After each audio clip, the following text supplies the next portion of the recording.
Hi అండి, welcome to our channel. ఈరోజు నేను మీకు రొయ్యల బిర్యానీ కోసం రొయ్యల్ని ఎలా మ్యారినేట్ చేసి పెట్టుకోవాలో చూపిస్తున్నానండి.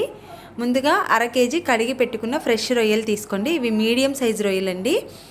దీనిలోకి ముందుగా 2 స్పూన్ల కారంని, 1 స్పూన్ ఉప్పుని, హాఫ్ టీ స్పూన్ మిరియాల పొడిని, 2 స్పూన్ల బిర్యానీ పౌడర్ని, 2 స్పూన్ల ధనియా పౌడర్ని, హాఫ్ టీ స్పూన్ పసుపుని, అలాగే ఒక పెద్ద స్పూను అల్లం వెల్లుల్లి పేస్ట్, అలాగే 2 నిమ్మకాయల రసాన్ని, కొద్దిగా పుదీనాని, అలాగే ఒక 3 ఉల్లిపాయల ఫ్రైడ్ ఆనియన్స్ని వేసుకోవాలి. అలాగే ఒక పెద్ద స్పూన్తోని 2 స్పూన్ల పెరుగును వేసుకోవాలి. అలాగే ఉల్లిపాయలు వేయించుకోగా మిగిలిన ఆయిల్ కూడా వేసుకోవాలి.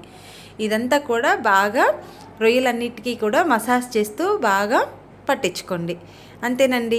ఇలా మ్యారినేట్ చేసుకొని 2 అవర్స్ పాటు ఫ్రిడ్జ్లో పెట్టుకొని తర్వాత బిర్యానీని ప్రిపేర్ చేసుకోవడమే. వీడియో నచ్చితే తప్పకుండా సబ్స్క్రైబ్ చేసుకోండి.